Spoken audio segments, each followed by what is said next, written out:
Hello everyone, स्वागत है आपका नोटबुक आईएएस यूट्यूब चैनल पर। दोस्तों आज की वीडियो में हम लोग चर्चा करने वाले हैं एंशिएंट हिस्ट्री पर। ठीक है दोस्तों, आपको बता दें कि इस वीडियो में हम 100 से अधिक प्रश्नों पर चर्चा करेंगे जो गुप्त काल से संबंधित होंगे। आपको ध्यान रखना है कि ये जो हमारी वीडियो सीरीज है दोस्तों, इस वीडियो सीरीज में हम लोग कई महत्वपूर्ण वीडियोज बना चुके हैं जो आपकी सभी महत्वपूर्ण प्रतियोगी परीक्षाओं के लिए आवश्यक होंगे। चाहे वह यूपीएससी का एग्जाम हो, आपको ध्यान रखना है यूपीएससी का हो, किसी भी स्टेट का जो है, किसी भी स्टेट का पीसीएस का एग्जाम हो, या फिर एसएससी जैसा कोई एग्जाम, एसएससी सीजीएल हो गया, जीडी हो गया, एसएससी सीएचएसएल हो गया। ठीक है दोस्तों, ये आपको ध्यान रखना है। इन सभी परीक्षाओं के लिए बहुत ही ज्यादा महत्वपूर्ण प्रश्न है। और एक चीज कि ये प्रश्न आपके रेलवे और पुलिस जैसी परीक्षाओं में भी काम आने वाले हैं। ठीक है, आपको ध्यान रखना है। तो चलिए शुरुआत करते हैं आज के पहले प्रश्न से। दोस्तों आज का पहला प्रश्न क्या है? आज का पहला प्रश्न है दोस्तों, गुप्त वंश का संस्थापक कौन था? क्या है प्रश्न आज का दोस्तों? गुप्त वंश का संस्थापक कौन था? आपके ऑप्शन में है घटोत्कच गुप्त, चंद्रगुप्त, श्रीगुप्त या फिर इनमें से कोई नहीं। दोस्तों इस प्रश्न का जो सही उत्तर है वह है विकल्प सी, यानी कि जो गुप्त वंश का संस्थापक था दोस्तों वह था श्रीगुप्त। ठीक है, अब नजर डालते दोस्तों अगले प्रश्न पर। अगला प्रश्न क्या है? अगला प्रश्न है अगला प्रश्न है दोस्तों, गुप्त किसके सामंत थे? आपके ऑप्शन में मौर्यों के, कुषाणों के, सातवाहनों के या फिर इनमें से कोई नहीं। दोस्तों इस प्रश्न का जो सही उत्तर है वह है विकल्प बी। विकल्प बी यानी कि जो गुप्त थे दोस्तों वह कुषाणों के सामंत थे। ध्यान रखना है आपको, किनके सामंत थे? कुषाणों के सामंत थे। अब देखते हैं अगला प्रश्न। अगला प्रश्न क्या है? गुप्त वंश के किस शासक ने सर्वप्रथम महाधिराज की उपाधि धारण की थी? किसकी उपाधि? महाधिराज की। आपके ऑप्शन में श्रीगुप्त, चंद्रगुप्त, घटोत्कच गुप्त या फिर समुद्रगुप्त। दोस्तों इस प्रश्न का जो सही उत्तर है वह है विकल्प बी। विकल्प बी यानी कि जिसने सबसे पहले महाधिराज की उपाधि धारण की थी दोस्तों वह है चंद्रगुप्त। तो दोस्तों देखते हैं अगला प्रश्न। अगला प्रश्न क्या है? अगले प्रश्न में दोस्तों सूची 1 को सूची 2 से मिलाना है। ठीक है, आपको बताना है कि इनमें से कौन सा विकल्प सही है। विकल्प ए सही है, कौन सा? विकल्प ए, विकल्प बी, विकल्प सी या फिर विकल्प डी। दोस्तों इस प्रश्न का जो सही उत्तर है वह है विकल्प ए। विकल्प ए यानी कि जो प्रयाग अथवा इलाहाबाद प्रशस्ति अभिलेख है दोस्तों वह समुद्रगुप्त के द्वारा बनवाया गया था। ठीक है, जो बिलसड का अभिलेख है दोस्तों, जो बिलसड है यह कुमारगुप्त के द्वारा बनवाया गया था। जो भीतरी अभिलेख है दोस्तों यह बनवाया गया था स्कंदगुप्त द्वारा। और जो मंदसौर का लेख है यह वंदवर्मन के द्वारा बनवाया गया था। ठीक है, अब नजर डालते हैं अगले प्रश्न पर। अगला प्रश्न क्या है? अगला प्रश्न दोस्तों, गुप्त शासन के दौरान, किसके? गुप्त शासन के दौरान निम्नलिखित में से ऐसा व्यक्ति कौन था जो महान खगोल विज्ञानी और गणितज्ञ था? क्या था? महान खगोल विज्ञानी और गणितज्ञ। आपके ऑप्शन में है भानुगुप्त, बाणभट्ट, आर्यभट्ट या फिर इनमें से कोई नहीं। दोस्तों इस प्रश्न का जो सही उत्तर है वह है विकल्प सी। विकल्प सी यानी कि गुप्त शासन के दौरान दोस्तों आर्यभट्ट वह व्यक्ति थे जो महान खगोल वैज्ञानिक और गणितज्ञ के रूप में प्रसिद्ध थे। ठीक है, अब नजर डालते हैं अगले प्रश्न पर। अगला प्रश्न क्या है? अगला प्रश्न दोस्तों, गुप्त शासकों की सरकारी अथवा दरबारी भाषा थी? कौन सी भाषा थी? गुप्त शासकों की सरकारी अथवा दरबारी भाषा कौन सी थी? आपके ऑप्शन में है पाली, प्राकृत, हिंदी या फिर संस्कृत। दोस्तों इस प्रश्न का जो सही उत्तर है वह है विकल्प डी। विकल्प डी यानी कि जो गुप्त शासकों की सरकारी अथवा दरबारी भाषा थी वह थी संस्कृत। ठीक है, अब नजर डालते हैं अगले प्रश्न पर। अगला प्रश्न क्या है दोस्तों? इतिहासकार V.A. स्मिथ ने किसकी विजयों से प्रभावित होकर उसे भारत का नेपोलियन कहकर पुकारा था? क्या कहकर? भारत का नेपोलियन कहकर पुकारा था। किसने? V.A. स्मिथ ने। दोस्तों इस प्रश्न का जो सही उत्तर है वह है विकल्प डी। विकल्प डी यानी कि समुद्रगुप्त को जो है, किसको? समुद्रगुप्त को जो है V.A. स्मिथ ने भारत का नेपोलियन कह के पुकारा था। ध्यान रखना है आपको, किसने कहा था? तो वो है V.A. स्मिथ। और किसको कहा था? तो समुद्रगुप्त को। ठीक है, अब नजर डालते हैं अगले प्रश्न पर। अगला प्रश्न क्या है? अगला प्रश्न है दोस्तों, गुप्त वंश का वह राजा कौन था जिसने हूणों को हराकर हूणों को भारत पर आक्रमण करने से रोका था? ठीक है, फिर से सुन लीजिए एक बार प्रश्न। गुप्त वंश का वह राजा कौन था जिसने हूणों को भारत पर आक्रमण करने से रोका था? ऑप्शन में है कुमारगुप्त, समुद्रगुप्त, स्कंदगुप्त या फिर चंद्रगुप्त। दोस्तों इस प्रश्न का जो सही उत्तर है वह है विकल्प सी, यानी कि जो स्कंदगुप्त वह राजा था जिसने हूणों को भारत पर आक्रमण करने से रोका था। ठीक है, अब नजर डालते हैं दोस्तों अगले प्रश्न पर। अगला प्रश्न क्या है? अगला प्रश्न दोस्तों, गुप्त राजवंश किस लिए प्रसिद्ध था? आपके ऑप्शन में है कला एवं स्थापत्य, साम्राज्यवाद, राजस्व एवं भूमि कर, और ऑप्शन डी है साहित्यिक कार्यों का संरक्षण। तो दोस्तों इस प्रश्न का जो सही उत्तर है वह है विकल्प ए, यानी कि जो गुप्त राजवंश है दोस्तों वह कला एवं स्थापत्य के लिए प्रसिद्ध था। ठीक है, अब नजर डालते हैं दोस्तों अगले प्रश्न पर। अगला प्रश्न क्या है? अगला प्रश्न दोस्तों, अजंता कलाकृतियां किससे संबंधित हैं? आपके ऑप्शन में दिया गया है हड़प्पा काल से, मौर्य काल से, बुद्ध काल से, या फिर गुप्त काल से। तो दोस्तों इस प्रश्न का जो सही उत्तर है वह है विकल्प डी, यानी कि जो अजंता की कलाकृतियां दोस्तों वह संबंधित है गुप्त काल से। किससे संबंधित है? गुप्त काल से संबंधित है। अब नजर डालते हैं अगले प्रश्न पर। अगला प्रश्न क्या है दोस्तों, कुछ विद्वानों के अनुसार कवि कालिदास किसके राज कवि थे? आपके ऑप्शन में दिया गया है, ऑप्शन ए है चंद्रगुप्त मौर्य, ऑप्शन बी है समुद्रगुप्त, ऑप्शन सी है चंद्रगुप्त द्वितीय विक्रमादित्य, और ऑप्शन डी है दोस्तों हर्ष। दोस्तों इस प्रश्न का जो सही उत्तर है वह है विकल्प सी, यानी कि दोस्तों जो कालिदास थे वह जो है चंद्रगुप्त द्वितीय विक्रमादित्य, चंद्रगुप्त द्वितीय जिसको विक्रमादित्य की उपाधि दी गई थी, इसके राज कवि थे। ठीक है, अब नजर डालते हैं दोस्तों अगले प्रश्न पर। अगला प्रश्न क्या है? अगला प्रश्न दोस्तों, अजंता चित्रकारी का विषय वस्तु निम्नलिखित में से किससे संबंधित है? आपके ऑप्शन में जैन धर्म, बौद्ध धर्म, वैष्णव मत, या फिर शैव मत। तो दोस्तों इस प्रश्न का जो सही उत्तर है वह विकल्प बी, यानी कि जो अजंता चित्रकारी की विषय वस्तु है दोस्तों वह बौद्ध धर्म से संबंधित है। ठीक है, अब नजर डालते हैं अगले प्रश्न पर। अगला प्रश्न क्या है? अगला प्रश्न दोस्तों, उत्तर गुप्त युग में जो विश्वविद्यालय प्रसिद्ध हुआ वह कौन सा था?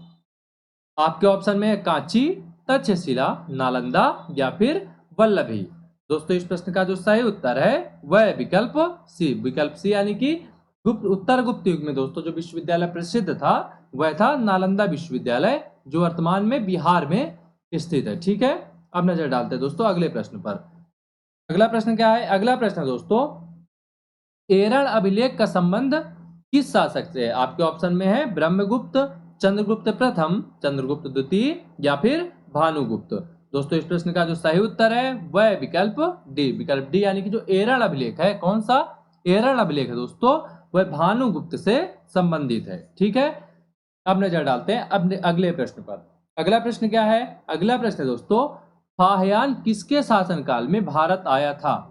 आपके ऑप्शन में दिया गया है चंद्रगुप्त प्रथम, अशोक, हर्षवर्धन, या फिर चंद्रगुप्त द्वितीय। तो दोस्तों इस प्रश्न का जो सही उत्तर है वह विकल्प डी, यानी कि जो फाहियान है दोस्तों वह चंद्रगुप्त द्वितीय के शासनकाल में भारत आया था। ठीक है, अब नजर डालते हैं अगले प्रश्न पर। अगला प्रश्न क्या है? भारतीय संस्कृति का स्वर्ण युग यानी कि गोल्डन एज था कौन सा? मौर्य काल था, राजपूत काल था, चोल काल था, या फिर गुप्त काल था। तो दोस्तों इस प्रश्न का जो सही उत्तर है वह विकल्प डी, यानी कि जो भारतीय संस्कृति का स्वर्ण युग जाना जाता है वह गुप्त काल के नाम से जाना जाता है। ठीक है, भारतीय संस्कृति का जो स्वर्ण युग है दोस्तों वह गुप्त काल में था। ठीक है, अब नजर डालते हैं अगले प्रश्न पर। अगला प्रश्न क्या है दोस्तों, फाहियान कहाँ का निवासी था? ऑप्शन में दिया गया है भूटान, अमेरिका, चीन, या फिर बर्मा। दोस्तों इस प्रश्न का जो सही उत्तर है वह विकल्प सी, यानी कि जो फाहियान था दोस्तों वह चीन का निवासी था। ध्यान रखना है आपको, कहाँ का निवासी था फाहियान? तो वह था चीन का निवासी। ठीक है, अब नजर डालते हैं अगले प्रश्न पर। अगला प्रश्न क्या है? अगला प्रश्न दोस्तों, सेतुबंध का रचनाकार प्रवरसेन द्वितीय किस वंश का शासक था? कौन सा?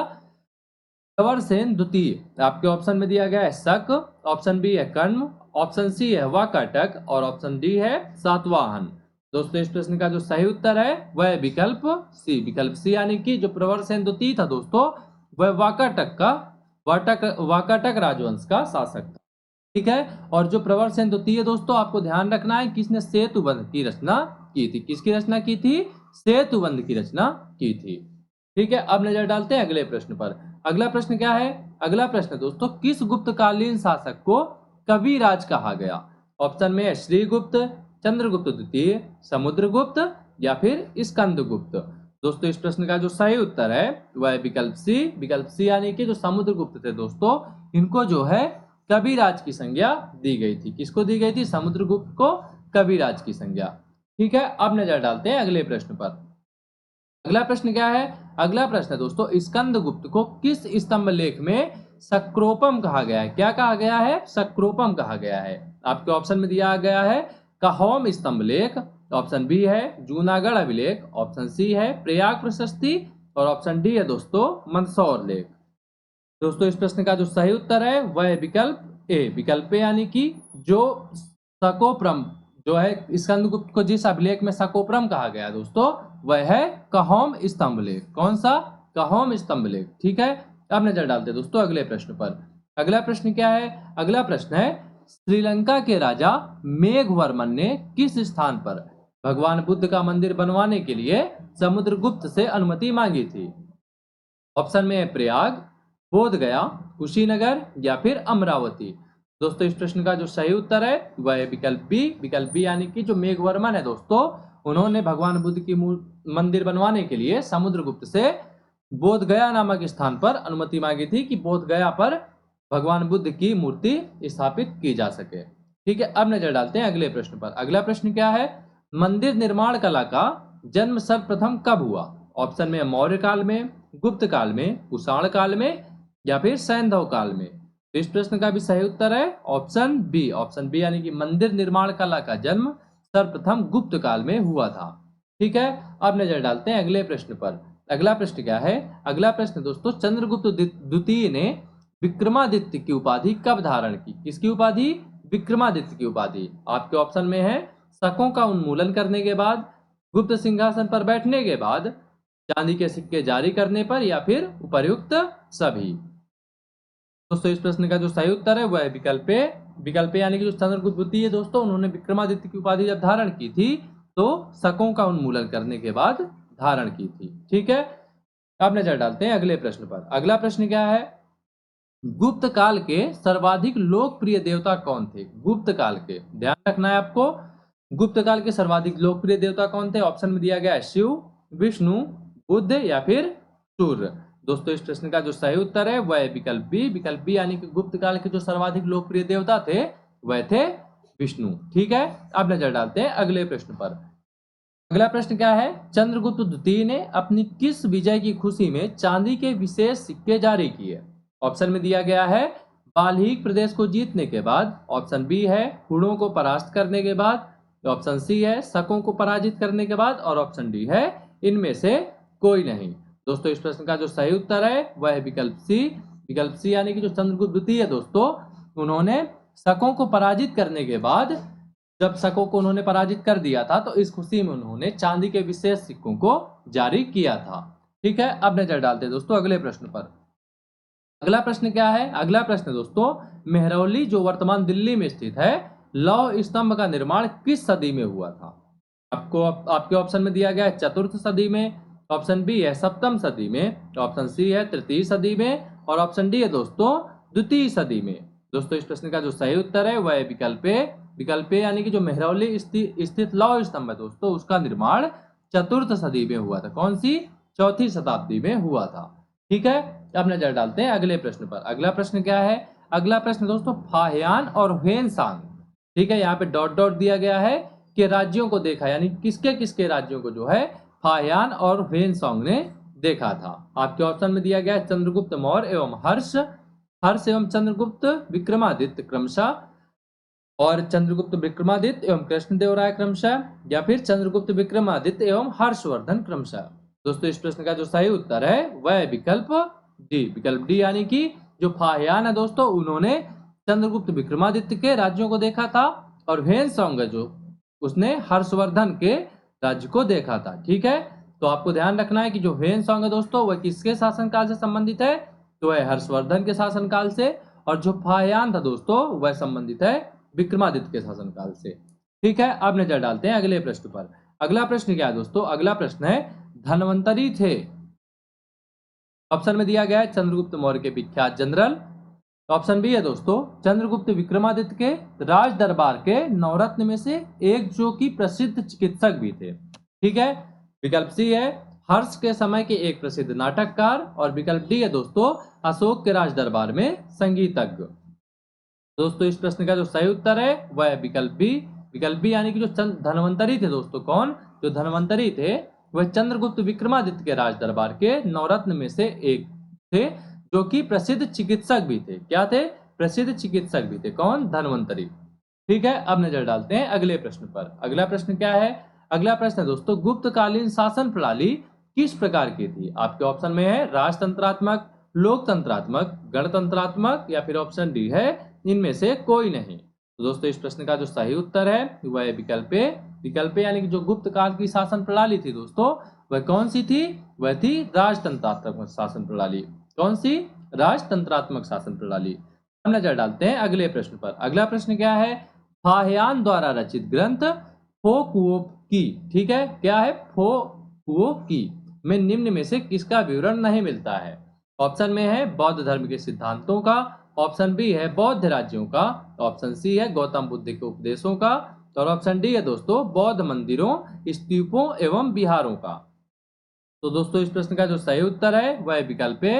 विकल्प ए यानी कि जो फाहियान द्वारा रचित ग्रंथ है दोस्तों, कौन सा? फोकुओ की। इसमें जो है बौद्ध धर्म के सिद्धांतों का विवरण नहीं मिलता है। ठीक है, अब नजर डालते हैं अगले प्रश्न पर। अगला प्रश्न क्या है? अगला प्रश्न है गुप्त स्थापत्य कला का सर्वोत्कृष्ट मंदिर निम्न में से कौन सा है?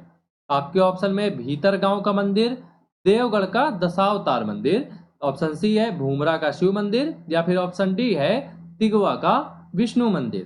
दोस्तों इस प्रश्न का जो सही उत्तर है वह है विकल्प बी। विकल्प बी यानी कि जो गुप्त स्थापत्य कला का सर्वोत्कृष्ट मंदिर है, यानी कि जो सबसे ज्यादा सुंदर मंदिर है, जिसकी कला सबसे ज्यादा सुंदर है, वह कौन सा मंदिर है? तो वह है देवगढ़ का दशावतार मंदिर। ठीक है, किस काल से संबंधित है देवगढ़ का दशावतार मंदिर? तो आपको ध्यान रखना है यह गुप्त काल से संबंधित है। ठीक है, अब नजर डालते हैं अगले प्रश्न पर। अगला प्रश्न क्या है दोस्तों? अगला प्रश्न है अजंता की गुफाओं में किन गुफाओं का निर्माण गुप्त काल में हुआ है? ऑप्शन ए है 14, 15 व 16 नंबर की गुफाओं का, ऑप्शन बी है 2, 3 और 4 नंबर की गुफाओं का, ऑप्शन जो सी है वह है 16, 17 एवं 19 नंबर की गुफाओं का, और ऑप्शन डी है दोस्तों सभी गुफाओं का।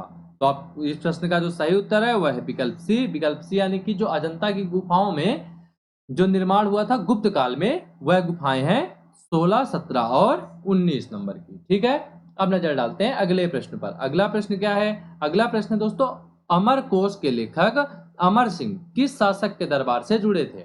आपके ऑप्शन में समुद्रगुप्त, चंद्रगुप्त प्रथम, स्कंदगुप्त, या फिर चंद्रगुप्त द्वितीय। तो दोस्तों इस प्रश्न का जो सही उत्तर है वह है विकल्प डी। विकल्प डी यानी कि जो अमर सिंह थे दोस्तों, कौन? अमर सिंह थे, वह चंद्रगुप्त द्वितीय के दरबार से जुड़े थे। ठीक है, और इन्होंने कौन सी पुस्तक की रचना की? तो इन्होंने जो है दोस्तों अमरकोश नामक पुस्तक की रचना की थी। कौन सी पुस्तक? अमरकोश। और किसने की थी? तो वह अमर सिंह ने की थी। ठीक है, अब नजर डालते हैं अगले प्रश्न पर। अगला प्रश्न क्या है? अगला प्रश्न है गुप्त संवत 319 से भी गुप्त संवत 319 से 320 को प्रारंभ करने का श्रेय किसे दिया जाता है? आपके ऑप्शन में चंद्रगुप्त प्रथम, ऑप्शन बी है चंद्रगुप्त द्वितीय, ऑप्शन सी है समुद्रगुप्त, और ऑप्शन डी है स्कंदगुप्त। दोस्तों इस प्रश्न का जो सही उत्तर है वह है विकल्प ए। विकल्प ए यानी कि जो गुप्त संवत का प्रारंभ करने का जो है श्रेय दिया जाता है वह दिया जाता है चंद्रगुप्त प्रथम को। ठीक है, अब नजर डालते हैं अगले प्रश्न पर। अगला प्रश्न क्या है? अगला प्रश्न है चंद्रगुप्त प्रथम ने गुप्त संवत का प्रारंभ किस उपलक्ष्य में किया था? तो आपके ऑप्शन में है अपने राज्यारोहण के स्मारक के रूप में, ऑप्शन बी है शकों के उन्मूलन के उपलक्ष्य में, ऑप्शन सी है हुणों को परास्त करने के उपलक्ष्य में, और ऑप्शन डी है इनमें से कोई नहीं। दोस्तों इस प्रश्न का जो सही उत्तर है वह है विकल्प ए। विकल्प ए यानी कि चंद्रगुप्त ने गुप्त संवत का प्रारंभ अपने राज्यारोहण के स्मारक के रूप में किया था। ठीक है, अब नजर डालते हैं अगले प्रश्न पर। अगला प्रश्न क्या है? प्रयाग प्रशस्ति अभिलेख का लेखक हरिसेन किस शासक का दरबारी कवि था? आपके ऑप्शन में समुद्रगुप्त, अशोक, कनिष्क, या फिर चंद्रगुप्त द्वितीय। दोस्तों इस प्रश्न का जो सही उत्तर है वह है विकल्प ए। विकल्प ए यानी कि जो हरिसेन है दोस्तों वह समुद्रगुप्त का दरबारी कवि था। ठीक है, ध्यान रखना है आपको, समुद्रगुप्त का दरबारी कवि कौन था? तो वह था हरिसेन। ठीक है, और हरिसेन ने जो है प्रयाग प्रशस्ति नामक अभिलेख लिखा था। ठीक है, ध्यान रखना है आपको। कौन सा अभिलेख? प्रयाग प्रशस्ति नामक अभिलेख। हम नजर डालते हैं अगले प्रश्न पर। अगला प्रश्न क्या है? गुप्त काल को प्राचीन भारत का क्लासिकल युग क्यों कहा जाता है? क्या कहा जाता है? क्लासिकल युग। किस काल को? गुप्त काल को। क्यों कहा जाता है? आपके ऑप्शन में दिया गया है व्यापार में अभूतपूर्व प्रगति के कारण। ऑप्शन बी है कला व साहित्य के क्षेत्र के अपने चरमोत्कर्ष पर पहुंचने के कारण। ऑप्शन सी है प्रचुर मात्रा में स्वर्ण सिक्के चलाए जाने के कारण। और ऑप्शन डी है दोस्तों उपर्युक्त सभी के कारण। दोस्तों इस प्रश्न का जो सही उत्तर है वह है विकल्प बी। विकल्प बी यानी कि गुप्त काल को प्राचीन भारत का क्लासिकल युग इसलिए कहा जाता है क्योंकि गुप्त काल में कला व साहित्य के क्षेत्र में जो है अपने चरमोत्कर्ष पर पहुंचने का कारण था गुप्त काल। इस वजह से गुप्त काल को क्लासिकल युग भी कहा जाता है। ठीक है, अब नजर डालते हैं अगले प्रश्न पर। अगला प्रश्न क्या है? अगला प्रश्न दोस्तों सारनाथ के धमेक स्तूप का निर्माण किस काल में हुआ? आपके ऑप्शन में है मौर्य काल में, कुषाण काल में, शुंग काल में या फिर गुप्त काल में। दोस्तों इस प्रश्न का जो सही उत्तर है वह है विकल्प डी। विकल्प डी यानी कि जो सारनाथ का धमेक स्तूप है दोस्तों इसका जो है निर्माण गुप्त काल में हुआ था। ठीक है, अब नजर डालते हैं अगले प्रश्न पर। अगला प्रश्न क्या है? गुप्त काल की सोने की मुद्रा को क्या कहा जाता था? आपके ऑप्शन में दिया गया दीनार कहा जाता था, कारसापण कहा जाता था, निष्क कहा जाता था या फिर काकिनी कहा जाता था। तो दोस्तों इस प्रश्न का जो सही उत्तर है वह है विकल्प ए। विकल्प ए यानी कि गुप्त काल की सोने की मुद्रा को दीनार कहा जाता था। ठीक है, तो अब देखते हैं दोस्तों अगला प्रश्न। अगला प्रश्न क्या है? कुमार संभव महाकाव्य किस कवि ने लिखा था? कौन सा महाकाव्य? तो कुमार संभव महाकाव्य। आपके ऑप्शन में है बाणभट्ट, ऑप्शन बी है चंद्रबरदाई, ऑप्शन सी है हरिशेन और ऑप्शन डी है दोस्तों कालिदास। तो इस प्रश्न का जो सही उत्तर है वह है विकल्प डी। विकल्प डी यानी कि जो कुमार संभव महाकाव्य के लेखक है दोस्तों वह है कालिदास। ठीक है, अब नजर डालते हैं दोस्तों अगले प्रश्न पर। अगला प्रश्न क्या है? नालंदा विश्वविद्यालय की स्थापना का युग कौन सा है? मौर्य काल, कुषाण काल, गुप्त काल या फिर पाल युग। ठीक है दोस्तों, तो आपको बताना है कि इनमें से कौन सा विकल्प सही है। तो इस प्रश्न का जो सही उत्तर है वह है विकल्प सी यानी कि जो नालंदा विश्वविद्यालय दोस्तों इसकी स्थापना गुप्त काल में की गई थी। ठीक है, अब नजर डालते हैं अगले प्रश्न पर। अगला प्रश्न क्या है? गुप्त युग में भू राजस्व की दर थी। ऑप्शन में दिया गया है उपज का चौथा भाग, उपज का छठा भाग, उपज का आठवां भाग या फिर उपज का आधा भाग। तो दोस्तों इस प्रश्न का जो सही उत्तर है वह है विकल्प बी। विकल्प बी यानी कि जो गुप्त युग में भू राजस्व की दर निर्धारित की गई थी वह थी उपज का छठा भाग। ठीक है, कितना भाग? तो उपज का छठा भाग। ठीक है, अब नजर डालते हैं अगले प्रश्न पर। अगला प्रश्न क्या है? अगला प्रश्न दोस्तों नगरों का क्रमिक पतन किस काल की एक महत्वपूर्ण विशेषता थी? क्या? नगरों का क्रमिक पतन। आपके ऑप्शन में दिया गया गुप्त काल, प्रतिहार काल, राष्ट्रकूट या फिर सातवाहन युग। दोस्तों इस प्रश्न का जो सही उत्तर है वह है विकल्प ए। विकल्प ए यानी कि जो नगरों का क्रमिक पतन हुआ था दोस्तों वह गुप्त काल की एक महत्वपूर्ण विशेषता के रूप में जाना जाता है। अब नजर डालते हैं अगले प्रश्न पर। अगला प्रश्न क्या है? किस वंश के शासकों ने मंदिरों एवं ब्राह्मणों को सबसे अधिक ग्राम अनुदान में दिया था? आपके ऑप्शन में है गुप्त वंश, पाल वंश, राष्ट्रकूट या फिर प्रतिहार। तो दोस्तों इस प्रश्न का जो सही उत्तर है वह है विकल्प ए। विकल्प ए यानी कि जो गुप्त वंश के शासक थे दोस्तों उन्होंने मंदिरों एवं ब्राह्मणों को सबसे अधिक जो है ग्राम अनुदान दिया था। क्या दिया था? ग्राम अनुदान दिया था। ठीक है, अब नजर डालते हैं अगले प्रश्न पर। अगला प्रश्न क्या है? दिल्ली के मेहरौली के कुब्बत उल इस्लाम मस्जिद के प्रांगण में स्थित प्रसिद्ध लौह स्तंभ किसकी स्मृति में है? आपके ऑप्शन में है अशोक, ऑप्शन बी है चंद्र, ऑप्शन सी है हर्ष और ऑप्शन डी है अनंतपाल। दोस्तों इस प्रश्न का जो सही उत्तर है वह है विकल्प बी। विकल्प बी यानी कि जो दिल्ली के मेहरौली में स्थित कुब्बत उल इस्लाम मस्जिद के प्रांगण में जो स्थित अभिलेख है दोस्तों लौह स्तंभ जो स्थित है वह जो है चंद्र की स्मृति में बनाया गया था। किसकी स्मृति में? तो वह चंद्र की स्मृति में बनाया गया था। ठीक है, अब नजर डालते हैं अगले प्रश्न पर। अगला प्रश्न क्या है? कालिदास द्वारा रचित मालव विकाग्निमित्रम नाटक का नायक कौन था? कालिदास द्वारा रचित मालव विकाग्निमित्रम नाटक का नायक कौन था? आपके ऑप्शन में पुष्यमित्र शुंग, कौन? पुष्यमित्र शुंग, या फिर पुष्यमित्र शुंग, गौतमीपुत्र सतकर्णी, अग्निमित्र, या फिर चंद्रगुप्त द्वितीय। तो दोस्तों इस प्रश्न का जो सही उत्तर है वह है विकल्प सी। विकल्प सी यानी कि जो मालविकाग्निमित्रम नाटक था दोस्तों उसका नायक अग्निमित्र था।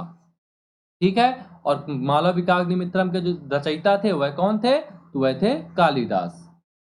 दोस्तों अगला प्रश्न क्या है? अगला प्रश्न दोस्तों समुद्रगुप्त की सैनिक उपलब्धियों का वर्णन उसके किस अभिलेख में उपलब्ध है? आपके ऑप्शन में है एरण के अभिलेख में, ऑप्शन बी है गया के अभिलेख में, ऑप्शन सी है नालंदा के अभिलेख में, या फिर ऑप्शन डी है प्रयाग के अभिलेख में। दोस्तों इस प्रश्न का जो सही उत्तर है वह है विकल्प डी। विकल्प डी यानी कि जो समुद्रगुप्त की सैनिक उपलब्धियां दोस्तों उनका वर्णन प्रयाग अभिलेख में मिलता है। कौन से अभिलेख में? तो प्रयाग अभिलेख में मिलता है। ठीक है, अब नजर डालते हैं अगले प्रश्न पर। अगला प्रश्न क्या है?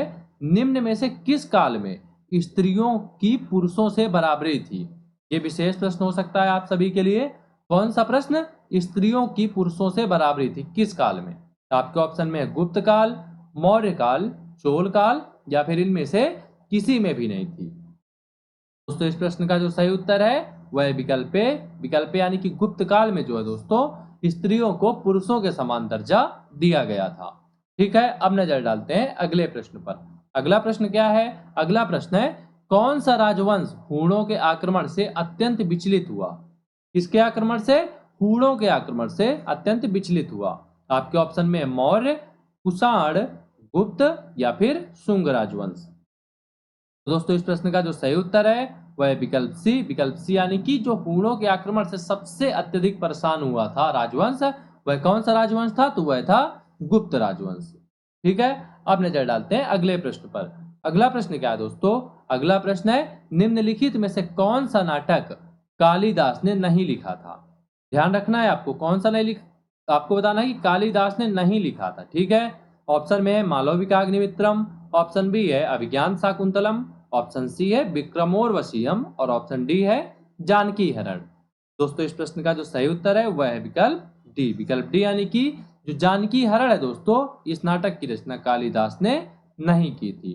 ठीक है, और जो ऊपर के तीनों नाटक है इनकी रचना कालिदास के द्वारा की गई थी। कौन कौन से? मालविकाग्निमित्रम, अभिज्ञान शाकुंतलम और विक्रमोर्वशीयम। ठीक है दोस्तों, आपको कमेंट बॉक्स में जरूर बताना है कि जानकी हरण की रचना जो है किसने की थी। जानकी हरण की रचना किसने की थी ये आपको कमेंट बॉक्स में बताना है।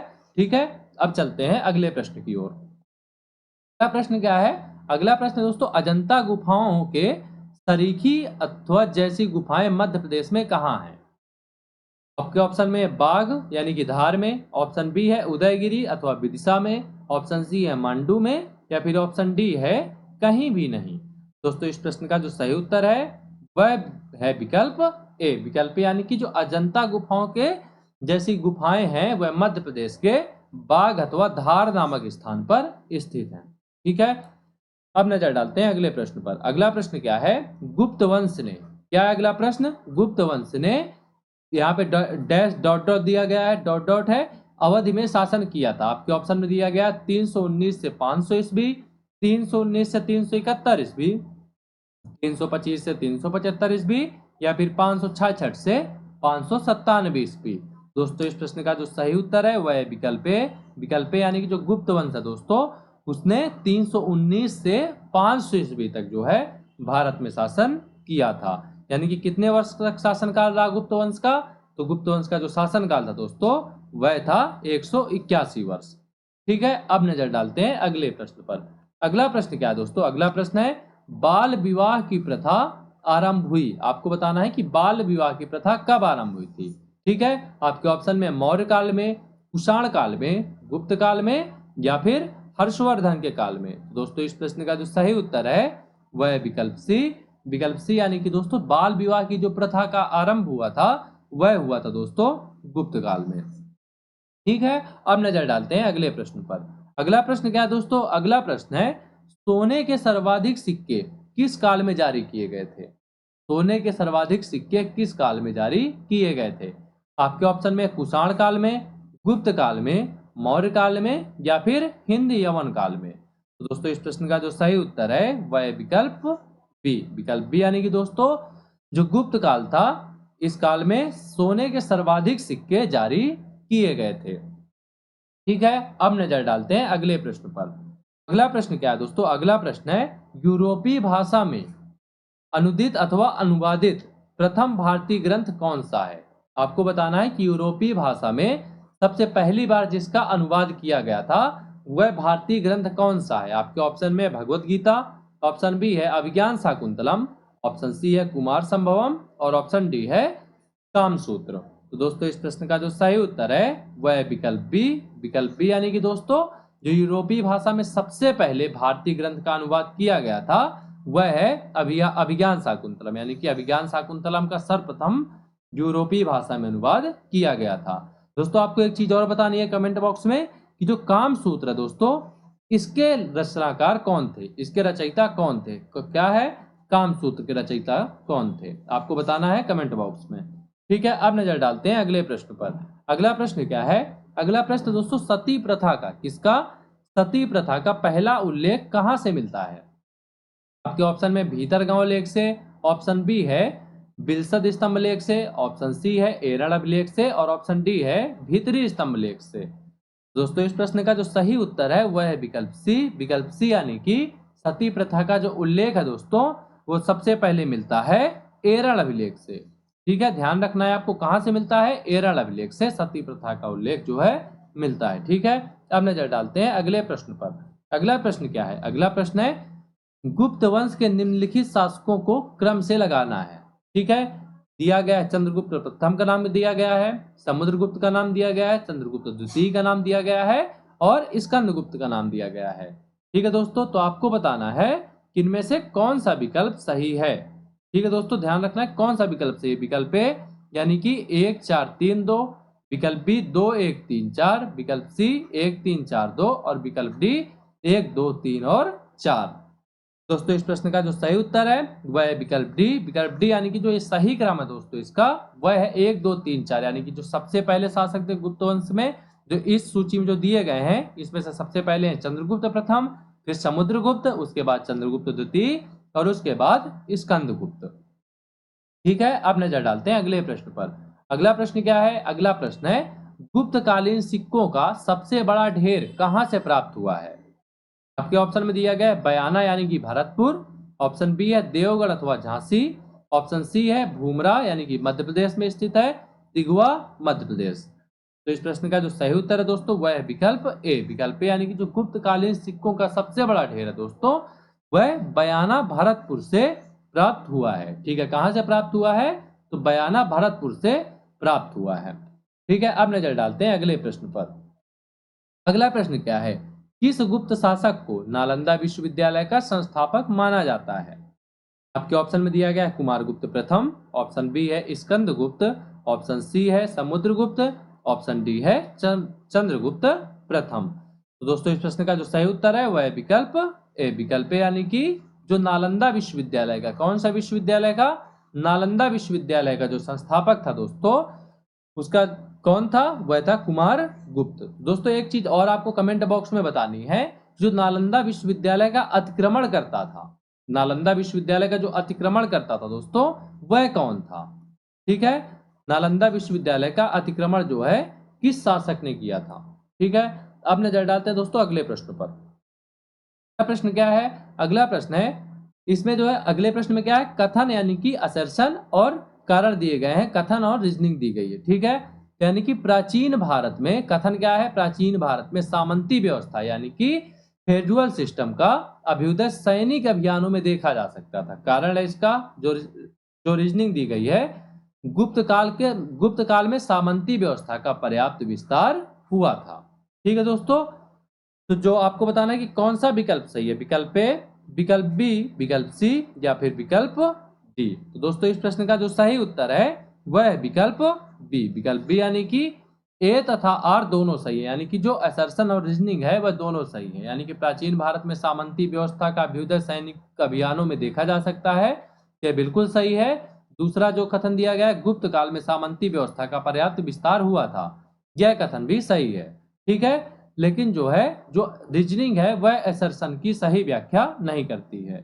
यानी कि इसका यह कारण बिल्कुल नहीं था, यानी कि जो गुप्त काल में सामंती व्यवस्था का पर्याप्त विस्तार हुआ था, यह कारण बिल्कुल नहीं था कि प्राचीन भारत में सामंती व्यवस्था का अभ्युदय सैनिक अभियानों में देखा गया था। ठीक है, अब नजर डालते हैं अगले प्रश्न पर। अगला प्रश्न क्या है दोस्तों? अगला प्रश्न है, गुप्त काल में उत्तर भारतीय व्यापार निम्नलिखित किस एक पत्तन से संचालित होता था? आपके ऑप्शन में है ताम्रलिप्ति से, भड़ौच से, कल्याण से, या फिर काम्बरे से। दोस्तों इस प्रश्न का जो सही उत्तर है वह है विकल्प ए। विकल्प यानी कि गुप्त काल में उत्तर भारतीय व्यापार जो है वह ताम्रलिप्ति नामक पत्तन से संचालित होता था। ठीक है, अब नजर डालते हैं अगले प्रश्न पर। अगला प्रश्न क्या है? अगला प्रश्न है, गुप्त शासकों द्वारा जारी किए गए चांदी के सिक्के क्या कहलाते थे? आपके ऑप्शन में रूपक कहलाते थे, ऑप्शन बी है कारसापड़ कहलाते थे, ऑप्शन सी है दीनार कहलाते थे, या फिर ऑप्शन डी है पड़ कहलाते थे। दोस्तों इस प्रश्न का जो सही उत्तर है वह है विकल्प ए। विकल्प ए यानी कि जो गुप्त शासकों द्वारा जारी किए गए चांदी के सिक्के थे, किसके सिक्के थे, कौन सी धातु के थे? तो चांदी के जो सिक्के थे दोस्तों उनको गुप्त काल में रूपक कहा जाता था। ठीक है, अब नजर डालते हैं अगले प्रश्न पर। अगले प्रश्न में क्या है दोस्तों? अगले प्रश्न में क्या है, सूची 1 को जो है सूची 2 में मिलाना है। ठीक है, सूची 1 में क्या दिया गया दोस्तों? कुछ शासकों के नाम दिए गए हैं। ठीक है, सूची 1 में कुछ शासकों के नाम दिए गए हैं, और सूची 2 में जो है दोस्तों दिया गया है कि वह किससे संबंधित थे, उनका संबंध बताना है कि वह किस चीज से संबंधित थे। ठीक है, तो आपको बताना है कि कौन सा विकल्प सही है, विकल्प ए, विकल्प बी, विकल्प सी, या फिर विकल्प डी।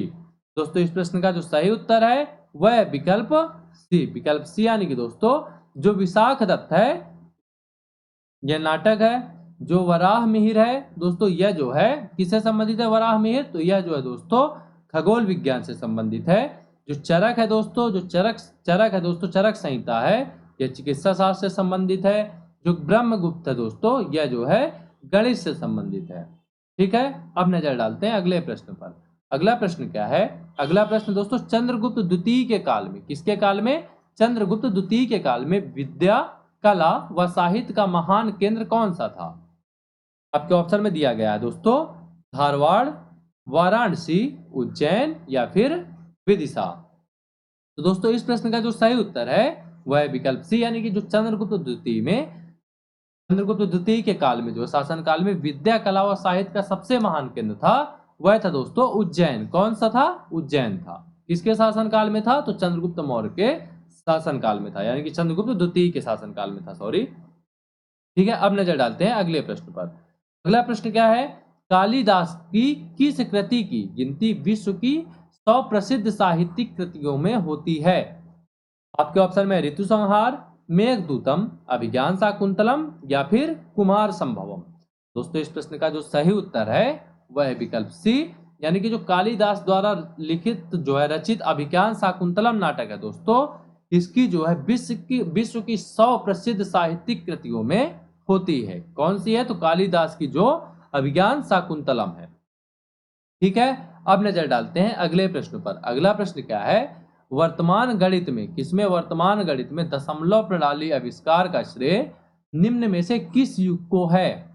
इसका दशमलव प्रणाली आविष्कार का श्रेय किस युग को जाता है? कुषाण युग को जाता है, गुप्त युग को जाता है, मौर्य युग को जाता है, या फिर वर्धन युग को जाता है? दोस्तों इस प्रश्न का जो सही उत्तर है वह है विकल्प बी। विकल्प बी यानी कि दशमलव प्रणाली के आविष्कार का श्रेय दोस्तों गुप्त युग को जाता है। ठीक है, अब नजर डालते हैं अगले प्रश्न पर। अगला प्रश्न क्या है? अगला प्रश्न दोस्तों, निम्न में से कौन सा गुप्त वंश के पतन का कारण नहीं था? आपके ऑप्शन में दिया गया है स्कंदगुप्त के बाद केंद्र की शक्तियों का दुर्बल होना, विकल्प बी है दोस्तों हूणों का आक्रमण, विकल्प सी है प्रांतीय शासकों का विद्रोह, और विकल्प डी है सत्ता के नियंत्रण के लिए आंतरिक कला। दोस्तों इस प्रश्न का जो सही उत्तर है वह है विकल्प डी। विकल्प डी यानी कि गुप्त वंश के जो पतन का कारण नहीं था दोस्तों वह था सत्ता के नियंत्रण के लिए आंतरिक कला, यानी कि इसका तात्पर्य यह है कि जो है गुप्त काल में जो है सत्ता के जो है नियंत्रण के लिए उनके परिवार में, उनके बीच में किसी भी प्रकार की आंतरिक कला देखने को नहीं मिलती है। बाकी जो ऊपर के जो तीनों विकल्प हैं, जो तीनों कथन है दोस्तों, यह जो है गुप्त काल के पतन के जो है प्रमुख कारणों में से एक है। यानी कि स्कंदगुप्त के बाद केंद्र की शक्तियों का दुर्बल होना, यह बिल्कुल सही है। यह जो है गुप्त वंश की जो गुप्त वंश है उसके पतन का प्रमुख कारण है। दूसरा है हूणों का आक्रमण, यह भी प्रमुख कारणों में से एक है। जो प्रांतीय शासकों का विद्रोह है दोस्तों, यह भी प्रमुख कारणों में से एक है। ठीक है, अब नजर डालते हैं अगले प्रश्न पर। अगला प्रश्न क्या कहता है? अगला प्रश्न है, निम्नलिखित में से किस गुप्त शासक ने अपने सिक्कों पर अपने को वीणा बजाते हुए आकृति में अंकित करवाया है? क्या बजाते हुए?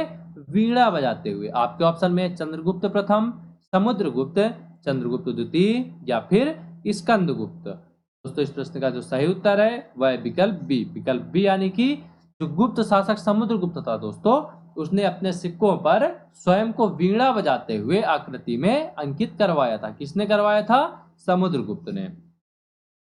अब नजर डालते हैं अगले प्रश्न पर। अगला प्रश्न क्या है?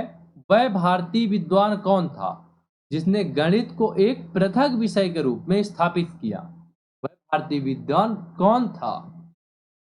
आपके ऑप्शन में आर्यभट्ट, ऑप्शन बी है वराहमिहिर, ऑप्शन सी है ब्रह्मगुप्त और ऑप्शन डी है धन्वंतरी। दोस्तों इस प्रश्न का जो सही उत्तर है वह विकल्प ए। विकल्प ए यानी कि आर्यभट्ट वह व्यक्ति थे दोस्तों, आर्यभट्ट वह भारतीय विज्ञान थे जिन्होंने गणित को एक पृथक विषय के रूप में स्थापित किया था। कौन थे वह व्यक्ति? तो वह व्यक्ति थे आर्यभट्ट। अब नजर डालते हैं दोस्तों अगले प्रश्न पर। अगला प्रश्न क्या कहता है? अगला प्रश्न है, गुप्तकालीन पुस्तक नवनीत कम का संबंध है? किससे संबंध है? खगोल शास्त्र से संबंध है, गणित से संबंध है, चिकित्सा से संबंध है या फिर धातु विज्ञान से संबंध है? तो दोस्तों इस प्रश्न का जो सही उत्तर है वह है विकल्प सी। यानी कि जो गुप्तकालीन पुस्तक यानी कि नवनीत कम है दोस्तों, इसका संबंध चिकित्सा के क्षेत्र से है। ठीक है, अब नजर डालते हैं अगले प्रश्न पर। अगला प्रश्न क्या है? तांबा का सिक्का जारी करने वाला पहला गुप्त शासक कौन सा था? जिसने तांबे के सिक्के जारी किए थे उनमें पहला गुप्त शासक कौन सा था? आपके ऑप्शन में है चंद्रगुप्त प्रथम, चंद्रगुप्त द्वितीय, रामगुप्त या फिर ऑप्शन डी है दोस्तों स्कंदगुप्त। तो इस प्रश्न का जो सही उत्तर है दोस्तों, इस प्रश्न का जो सही उत्तर है वह है विकल्प सी। विकल्प सी यानी कि जो तांबा का सिक्का जारी करने वाला पहला गुप्त शासक था वह था रामगुप्त। याद रखना है आपको, सबसे पहले तांबे के सिक्के किसने जारी किए थे गुप्त काल में? तो रामगुप्त ने जारी किए थे। ठीक है, अब नजर डालते हैं अगले प्रश्न पर। अगला प्रश्न क्या है दोस्तों? अगले प्रश्न में सूची 1 को जो है दोस्तों सूची 2 से सुमेलित करना है। ठीक है, सूची 1 में शासकों के नाम दिए गए हैं और सूची 2 में दोस्तों अभिलेख दिए गए हैं। तो आपको बताना है कि इनमें से कौन सा विकल्प जो है सही सुमेलित है। विकल्प ए सही सुमेलित है, विकल्प बी सही सुमेलित है, विकल्प सी सही सुमेलित है या फिर विकल्प डी सही सुमेलित है। दोस्तों इस प्रश्न का जो सही उत्तर है वह है विकल्प ए। यानी कि जो समुद्रगुप्त है दोस्तों, इसने जो है प्रयाग प्रशस्ति नामक अभिलेख की रचना करवाई थी। जो चंद्रगुप्त द्वितीय है दोस्तों, इसने मेहरौली के लौह स्तंभ लेख है दोस्तों, इसकी रचना करवाई थी। जो स्कंदगुप्त है दोस्तों, इसने भीतरी स्तंभ लेख की रचना करवाई थी। जो बुद्धगुप्त है दोस्तों, उसने पहाड़पुर ताम्रपत्र की रचना कराई थी। ठीक है, अब नजर डालते हैं अगले प्रश्न पर। अगला प्रश्न क्या है दोस्तों? इस प्रश्न में भी सूची 1 को सूची 2 के साथ मिलाना है। सूची 1 में दिया गया है मुद्रा के प्रकार और सूची 2 में दिया गया है दोस्तों शासकों के नाम। ठीक है, आपको बताना है कि इनमें से कौन सा विकल्प सही है। विकल्प ए, विकल्प बी, विकल्प सी या फिर विकल्प डी। दोस्तों इस प्रश्न का जो सही उत्तर है वह है विकल्प ए। विकल्प ए यानी कि जो कुमार देवी प्रकार है दोस्तों, मुद्रा का प्रकार है कुमार देवी प्रकार। इसकी जो है किसने जो है रचना की थी, किसके शासनकाल में यह प्रकार चालू हुआ था? तो यह जो है चंद्रगुप्त प्रथम के शासनकाल में चालू हुआ था। ठीक है दोस्तों, जो वीणा वादक मुद्रा का प्रकार है यह जो है समुद्रगुप्त के शासनकाल से संबंधित है। किसके शासनकाल से संबंधित है? समुद्रगुप्त के शासनकाल से। जो चक्र विक्रम प्रकार का जो मुद्रा का प्रकार है यह जो है चंद्रगुप्त द्वितीय के शासनकाल से संबंधित है। और जो कार्तिकेय प्रकार की मुद्रा का जो है प्रकार है दोस्तों, यह कुमारगुप्त प्रथम के शासनकाल से संबंधित है। इसलिए दोस्तों इस प्रश्न का जो सही उत्तर है वह है विकल्प ए। ठीक है, अब नजर डालते हैं अगले प्रश्न पर। दोस्तों इस प्रश्न में भी क्या करना है? इस प्रश्न में भी सूची 1 को सूची 2 के साथ मिलाना है। ठीक है, इसमें जो है पहले सूची में दिया गया है शासकों के नाम और सूची 2 में दिया गया है उनकी उपाधियां। ठीक है, तो आपको बताना है कि कौन सा विकल्प सही है। विकल्प ए, विकल्प बी, विकल्प सी या फिर विकल्प डी। दोस्तों इस प्रश्न का जो सही उत्तर है वह है विकल्प डी। कौन सा है? विकल्प डी है दोस्तों इस प्रश्न का सही उत्तर। यानी कि जो चंद्रगुप्त प्रथम है दोस्तों उसने महाधिराज की उपाधि धारण की थी। जो समुद्रगुप्त है दोस्तों इसने अश्वमेध पराक्रम की उपाधि धारण की थी। जो समुद्रगुप्त है दोस्तों इसने अश्वमेध पराक्रम की उपाधि धारण की। और जो चंद्रगुप्त द्वितीय है इसने परम भागवत की उपाधि धारण की। तथा स्कंदगुप्त ने सक्रोपम की उपाधि धारण की थी। किसकी उपाधि? स्कंदगुप्त ने तो सक्रोपम की उपाधि धारण की थी। ठीक है, तो दोस्तों इसलिए इस प्रश्न का सही उत्तर है विकल्प डी, विकल्प डी। ठीक है, अब नजर डालते हैं अगले प्रश्न पर।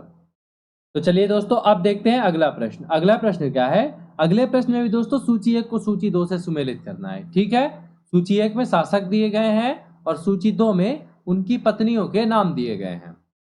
आपको बताना है कि इनमें से कौन सा विकल्प सही है। विकल्प ए, विकल्प बी, विकल्प सी या फिर विकल्प डी।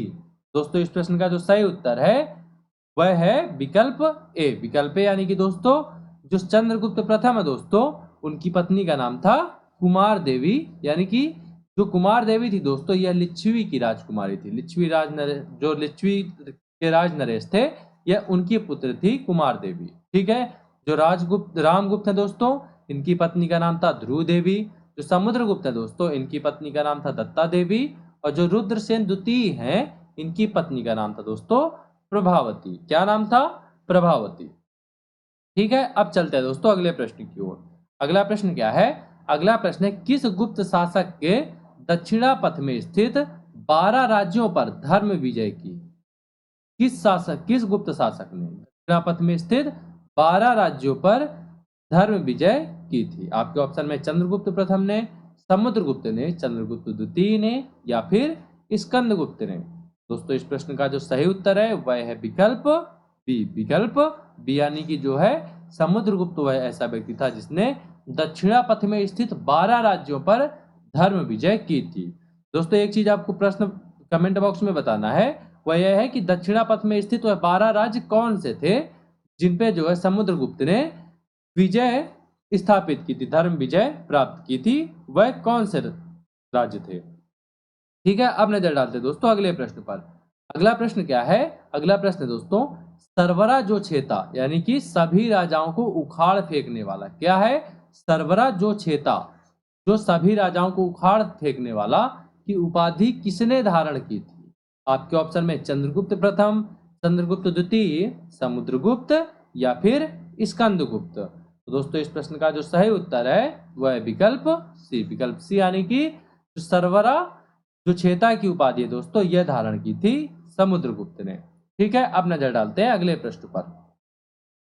अगला प्रश्न क्या कहता है? किसने अंतिम शक शासक ने रुद्र सिंह तृतीय को पराजित कर और उसकी हत्या कर शकों का अंतिम रूप से उन्मूलन किया था? आपके ऑप्शन में चंद्रगुप्त प्रथम, चंद्रगुप्त द्वितीय, समुद्रगुप्त या फिर स्कंदगुप्त। दोस्तों इस प्रश्न का जो सही उत्तर है वह है विकल्प बी। विकल्प बी यानी कि चंद्रगुप्त द्वितीय ने दोस्तों शक शासक रुद्र सिंह तृतीय को पराजित करके उसकी हत्या कर दी थी और शकों को अंतिम रूप से उन्मूलित कर दिया था। ठीक है, अब नजर डालते हैं अगले प्रश्न पर। अगला प्रश्न क्या है दोस्तों? अगले प्रश्न में सूची 1 को सूची 2 से मिलाना है। सूची 1 में दिए गए रचनाकार और सूची 2 में दी गई है उनसे जो है संबंधित रचना। दोस्तों आपको बताना है कि कौन सा विकल्प सही है। विकल्प ए सही है, विकल्प बी सही है, विकल्प बी सी सही है या फिर विकल्प डी सही है। दोस्तों इस प्रश्न का जो सही उत्तर है वह है विकल्प ए। विकल्प ए यानी कि जो आर्यभट्ट है दोस्तों इनकी जो रचना है वह है आर्यभट्टीय। जो धन्वंतरी है दोस्तों इनकी जो रचना है वह है नवनीतकम। जो ब्रह्मगुप्त है दोस्तों इनकी रचना है ब्रह्म सिद्धांत। जो वराह मिहिर है दोस्तों इनकी जो रचना है वह है पंच सिद्धांतक। ठीक है, अब चलते हैं दोस्तों अगले प्रश्न की ओर। अगला प्रश्न क्या है? अगला प्रश्न दोस्तों सुदर्शन झील कौन सी? सुदर्शन झील जिसका निर्माण चंद्रगुप्त मौर्य के सौराष्ट्र प्रांत के गवर्नर पुष्पगुप्त ने करवाया था। ठीक है, किसने करवाया था? पुष्पगुप्त ने। तथा उसकी मरम्मत पहली बार शक शासक रुद्रदमन ने करवाई थी। ठीक है, उसकी दूसरी मरम्मत किसने करवाई थी? किसकी? सुदर्शन झील की दूसरी मरम्मत किसने करवाई थी? आपके ऑप्शन में दिया गया दोस्तों समुद्रगुप्त, समुद्रगुप्त है option A, Skandagupta option B, Chandragupta द्वितीय ऑप्शन सी और कुमारगुप्त ऑप्शन डी। तो दोस्तों इस प्रश्न का जो सही उत्तर है वह है विकल्प बी। विकल्प बी यानी कि सुदर्शन झील की जो दूसरी बार मरम्मत करवाई थी दोस्तों, वह करवाई थी स्कंदगुप्त ने। और आपको याद रखना है कि सुदर्शन झील का निर्माण किसने करवाया था? तो उसने करवाया था दोस्तों पुष्पगुप्त ने। किसने करवाया था दोस्तों सुदर्शन झील का निर्माण? तो पुष्पगुप्त ने। और पुष्पगुप्त कौन था? तो यह चंद्रगुप्त मौर्य के सौराष्ट्र प्रांत का, किस प्रांत का? सौराष्ट्र प्रांत का गवर्नर था। ठीक है, कौन? पुष्पगुप्त। ठीक है, और एक चीज और आपको ध्यान रखना है कि सुदर्शन झील की जो है पहली बार जो है मरम्मत किसने कराई थी? तो उसने कराई थी शक शासक रुद्रदमन ने। किसने? शक शासक रुद्रदमन ने जो है पहली बार मरम्मत कराई थी। किसकी? सुदर्शन झील की। अब चलते हैं दोस्तों अगले प्रश्न की ओर। अगला प्रश्न क्या है? सूची 1 को सूची 2 के साथ सुमेलित करना है। ठीक है, सूची ए में क्या दिया गया है? प्रशासकीय विभाजन दिया गया है। सूची बी में दिए गए हैं प्रशासकों के नाम। ठीक, आपको बताना है कि इनमें से कौन सा विकल्प सही है। दोस्तों विकल्प ए सही है, विकल्प बी सही है, विकल्प सी सही है या फिर विकल्प डी सही है। दोस्तों इस प्रश्न का जो सही उत्तर है वह है विकल्प ए। विकल्प ए यानी कि दोस्तों जो भुक्ति प्रांत है, भुक्ति जिसको प्रांत कहा जाता था, वह जो है उसका प्रशासक था उपरिक्त। ठीक है, तो उपरिक्त का प्रशासक होता था। जो विषय अथवा जिला है दोस्तों, वह उसके प्रशासक को विषयपति कहा जाता था। जो नगर है दोस्तों, इसके प्रशासक को नगरपति कहा जाता था। और जो ग्राम है दोस्तों, इसके प्रशासक को ग्रामिक कहा जाता था। आपको ध्यान रखना है दोस्तों कि भुक्ति अथवा प्रांत को जो है, जो उसका प्रशासक होता था प्रांत का, उसको कहा जाता था उपरिक्त। जिले का जो जिले का प्रशासन करता था वह विषयपति, जो नगर का प्रशासन करता था वह नगरपति, और ग्राम का प्रशासन करता ग्रामिक कहलाता था। इसलिए इस प्रश्न का जो सही उत्तर है वह है विकल्प ए। ठीक है, अब नजर डालते हैं अगले प्रश्न पर। अगला प्रश्न क्या है? अगला प्रश्न दोस्तों इनमें से जो कौन सुमेलित नहीं है। ठीक है, जो प्रथम है वह है महासंधि विग्रहिक युद्ध व शांति का मंत्री, महादंड नायक सेना का सर्वोच्च अधिकारी, विनय स्थिति स्थापक धार्मिक मामलों का प्रमुख अधिकारी, या फिर महाश्वपति गज सेना का अध्यक्ष। दोस्तों इस प्रश्न का जो सही उत्तर है वह है विकल्प डी। विकल्प डी यानी कि जो महाश्वपति है दोस्तों, यानी यह गज सेना का अध्यक्ष नहीं होता था। इसलिए इस प्रश्न का सही उत्तर है वह है विकल्प डी। और आपको ध्यान यह भी रखना है कि जो महासंधि विग्रहिक था दोस्तों, वह युद्ध और शांति का मंत्री होता था। ध्यान रखना है आपको ये चीजें। जो महादंड नायक होता था दोस्तों, यह सेना का सर्वोच्च अधिकारी होता था। जो विनय स्थिति स्थापक है वह दोस्तों धार्मिक मामलों का प्रमुख अधिकारी होता था। और आपको ये चीज विशेष रूप से ध्यान रखनी है कि ये तीनों जो है किस काल से संबंधित है? यह दोस्तों गुप्त काल से संबंधित। किस काल से? यह गुप्त काल से संबंधित है। अब नजर डालते हैं अगले प्रश्न पर। अगले प्रश्न में क्या है दोस्तों? सूची 1 को सूची 2 के साथ सुमेलित करना है। सूची ए में जो है क्षेत्र भूमि दी गई है।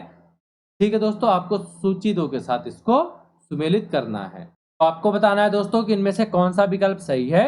विकल्प ए सही है, विकल्प बी सही है, विकल्प सी सही है या फिर विकल्प डी सही है। तो दोस्तों इस प्रश्न का जो सही उत्तर है वह है विकल्प ए। विकल्प ए यानी कि जो वास्तु भूमि है दोस्तों, यह कृषि योग्य भूमि होती थी। जो अपराहत है दोस्तों, अपराहत भूमि है दोस्तों, यह निवास योग्य भूमि होती थी। जो अपराहत भूमि है यह जंगली भूमि होती थी। ठीक है, जो खिल भूमि है दोस्तों, यह जो है कृषि के लिए अनुपयुक्त भूमि होती थी। इसलिए इस प्रश्न का सही उत्तर है विकल्प ए। कौन सा? विकल्प ए। ठीक है दोस्तों, अब चलते हैं अगले प्रश्न की ओर। अगला प्रश्न क्या है? अगला प्रश्न दोस्तों कौन सही सुमेलित नहीं है? जो निम्नलिखित दिए गए हैं इनमें से कौन सही सुमेलित नहीं है? आपके ऑप्शन में दिया गया है प्रयाग प्रशस्ति, रवि कीर्ति, किरात अर्जुनियम भारवी, 10 कुमार चरित दंडिन और मृक्ष कटिकम शूद्रक। तो दोस्तों इस प्रश्न का जो सही उत्तर है वह है विकल्प ए। विकल्प यानी कि जो प्रयाग प्रशस्ति है दोस्तों, यह रवि कीर्ति से संबंधित नहीं है, यानी कि यह सही सुमेलित नहीं है। बाकी ये जो तीनों सही है, यानी कि बी सी और डी है दोस्तों, यह तीनों सही सुमेलित हैं। ठीक है, अब चलते हैं दोस्तों अगले प्रश्न की ओर। अगला प्रश्न क्या कहता है? अगला प्रश्न है, अगले प्रश्न में भी बताना है कौन सही सुमेलित नहीं है। ठीक है। ऑप्शन ए है वाग्भट अष्टांग हृदय, कामांधक नीतिसार, विशाखदत्त मुद्रा राक्षस, या फिर भर्तृहरि मेघदूतम। दोस्तों इस प्रश्न का जो सही उत्तर है वह है विकल्प डी। विकल्प डी यानी कि जो भर्तृहरि है दोस्तों यह मेघदूतम से संबंधित नहीं है, क्योंकि मेघदूतम के जो रचयिता है दोस्तों वह कौन है, तो वह है कालिदास। मेघदूतम के रचयिता कौन है, तो वह है कालिदास। ठीक है। बाकी यह तीनों जो है दोस्तों सही सुमेलित है, यानी कि वाग्भट जो है अष्टांग हृदय से, जो कामांधक है नीतिसार, और विशाखदत्त मुद्रा राक्षस, यह तीनों दोस्तों सही सुमेलित हैं। ठीक है। अब चलते हैं अगले प्रश्न की ओर। दोस्तों अगले प्रश्न में क्या है, अगले प्रश्न में दोस्तों सूची 1 को सूची 2 के साथ मिलाना है। आपको बताना है कि कौन सा विकल्प सही है, विकल्प ए, विकल्प बी, विकल्प सी, या फिर विकल्प डी। दोस्तों इस प्रश्न का जो सही उत्तर है वह है विकल्प ए। विकल्प ए यानी कि दोस्तों जो श्रेष्ठी है वह साहूकार, जो सार्थवाह है वह व्यापारी, जो कुलिक है वह शिल्पी अथवा कारीगर, और जो कायस्थ है दोस्तों वह लेखक होता था। इसलिए इस प्रश्न का सही उत्तर है दोस्तों विकल्प ए। विकल्प ए। ठीक है। अब नजर डालते हैं अगले प्रश्न पर। अगला प्रश्न क्या है, मिहिर कुल का संबंध था। आपको बताना है कि मिहिर कुल का संबंध जो है किससे था। ठीक है। मिहिर कुल का संबंध किससे था, गुप्तों से था, हूणों से था, कुषाणों से था, या फिर मौखरी से था। दोस्तों इस प्रश्न का जो सही उत्तर है वह है विकल्प बी। विकल्प बी की जो मिहिर कुल है दोस्तों इसका संबंध हूणों के साथ था। ठीक है। अब नजर डालते हैं अगले प्रश्न पर। अगला प्रश्न क्या कहता है, अगला प्रश्न है कन्नौज को सर्वप्रथम महत्ता प्रदान करने वाले थे। यानी कि कन्नौज को सर्वप्रथम महत्व किसने प्रदान किया था, मौर्यों ने, गुप्तों ने, मौखरियों ने, या फिर कुषाणों ने। दोस्तों इस प्रश्न का जो सही उत्तर है वह है विकल्प सी। विकल्प सी यानी कि जो कन्नौज को सर्वप्रथम महत्ता प्रदान की गई थी दोस्तों वह प्रदान की गई थी मौखरियों के द्वारा। ठीक है। अब नजर डालते हैं अगले प्रश्न पर। अगला प्रश्न क्या है, अगला प्रश्न है दोस्तों गुप्त राजा जिसने विक्रमादित्य की पदवी धारण की, यानी कि जो जिसने विक्रमादित्य की पदवी ग्रहण की थी वह कौन था, स्कंदगुप्त, समुद्रगुप्त, चंद्रगुप्त द्वितीय, या फिर कुमारगुप्त। दोस्तों इस प्रश्न का जो सही उत्तर है वह विकल्प सी यानी कि चंद्रगुप्त द्वितीय ने दोस्तों विक्रमादित्य की उपाधि धारण की थी। ठीक है। अब नजर डालते हैं अगले प्रश्न पर। अगला प्रश्न क्या है, कुतुब मीनार के निकट स्थित लौह स्तंभ वैज्ञानिकों का ध्यान क्यों खींच रहा है। यह जो है दोस्तों करंट अफेयर से रिलेटेड क्वेश्चन है, आपको ध्यान रखना है। ठीक है। यह जो है करंट अफेयर से रिलेटेड क्वेश्चन है, ये आपको ध्यान रखना है, और ये काफी ज्यादा इंपॉर्टेंट भी हो सकता है। ठीक। आपके ऑप्शन में दिया गया है उसकी पुराव शेषता के कारण, ऑप्शन बी है उसकी चमक धमक के कारण, ऑप्शन सी है उसकी कठोरता के कारण, और ऑप्शन डी है उसकी उंगरोगता के कारण। तो इस प्रश्न का जो सही उत्तर है दोस्तों वह विकल्प डी। विकल्प डी यानी कि जो कुतुब मीनार की उंगरोगता है दोस्तों क्या है, जो कुतुब मीनार की उंगरोधकता है उसके कारण जो है यह वैज्ञानिकों का ध्यान अपनी तरफ आकर्षित करता है। ठीक है। कुतुब मीनार के निकट जो लौह स्तंभ स्थित है वह। ठीक है। अब नजर डालते हैं दोस्तों अगले प्रश्न पर। अगला प्रश्न क्या है, प्राचीन भारत में गुप्त काल से संबंधित गुफा चित्रांकन के केवल 2 उदाहरण उपलब्ध हैं। इनमें से एक अजंता की गुफाओं में किया गया चित्रांकन है। कहाँ पे, जो एक है वह अजंता की गुफाओं में है। चित्रकाल के चित्रांकन का दूसरा और शीर्ष उदाहरण किस स्थान पर उपलब्ध है। आपको बताना है कि जो दूसरा चित्रकला का उदाहरण है दोस्तों वह किस स्थान पर है। तो आपके ऑप्शन में है वाघ गुफाएं। ठीक है। ऑप्शन बी है एलोरा की गुफाएं, ऑप्शन सी है दोस्तों लोमेश ऋषि गुफा, और ऑप्शन डी है नासिक की गुफाएं। इस प्रश्न का जो सही उत्तर है वह है विकल्प ए। विकल्प यानी कि जो दूसरा अवशिष्ट उदाहरण है गुप्त काल का दोस्तों वह है बाघ गुफाएं। ठीक है। अब नजर डालते हैं दोस्तों अगले प्रश्न पर। अगला प्रश्न क्या कहता है, पुंडवर्धन भुक्ति यानी कि प्रांत अवस्थित थी। उस समय भुक्ति को प्रांत कहा जाता था गुप्त काल में। आपको ध्यान रखना है प्रांत कौन था, तो यह भुक्ति कहलाता था प्रांत। ठीक है। तो पुंडवर्धन भुक्ति कहाँ अवस्थित थी, उत्तर बंगाल में अवस्थित थी, बिहार में अवस्थित थी, उड़ीसा में, या फिर असम में। दोस्तों इस प्रश्न का जो सही उत्तर है वह है विकल्प ए। विकल्प यानी कि जो पुंडवर्धन भुक्ति प्रांत है दोस्तों वह उत्तरी बंगाल में अवस्थित थी। ठीक है। अब नजर डालते हैं दोस्तों अगले प्रश्न पर। अगला प्रश्न क्या है, परम भागवत उपाधि धारण करने वाला प्रथम गुप्त शासक कौन सा था। आपके ऑप्शन में दिया गया दोस्तों चंद्रगुप्त प्रथम। कौन? चंद्रगुप्त प्रथम, समुद्रगुप्त, चंद्रगुप्त द्वितीय या फिर रामगुप्त। दोस्तों इस प्रश्न का जो सही उत्तर है वह है विकल्प बी। विकल्प बी यानी कि जो परम भागवत की उपाधि धारण करने वाला प्रथम गुप्त शासक था वह कौन था? तो वह था समुद्रगुप्त। ठीक है दोस्तों, आज की वीडियो में बस इतना ही। अगर आपने अभी तक हमारे यूट्यूब चैनल को सब्सक्राइब नहीं किया है तो मेक श्योर सब्सक्राइब जरूर करें, और आपको अगर वीडियो पसंद आती है तो वीडियो को लाइक और शेयर जरूर करें। ठीक है दोस्तों, और एक महत्वपूर्ण सूचना, नोटबुक आईएएस सिविल सेवा परीक्षाओं की तैयारी करने वाले अभ्यर्थियों के लिए टेस्ट सीरीज की एक विस्तृत श्रृंखला प्रस्तुत करता है, जिसमें यूपीएससी, स्टेट, पीसीएस की प्रारंभिक एवं मुख्य परीक्षा टेस्ट सीरीज, दैनिक उत्तर लेखन अभ्यास, दैनिक एमसीक्यूज अभ्यास आदि प्रोग्राम ऑनलाइन तथा ऑफलाइन दोनों मोडों में उपलब्ध हैं। ठीक है, आप हमारे ऑफिस में हमसे संपर्क कर सकते हैं। दोस्तों हमारा पता है G19 वर्धमान मॉल, नेहरू विहार, नई दिल्ली। हमारा मोबाइल नंबर है 7683049133 या फिर 9560727077। तो दोस्तों आज की वीडियो में बस इतना ही। मिलते हैं आपसे नए एपिसोड में नए प्रश्नों के साथ। तब तक के लिए देखते रहिए नोटबुक आईएएस।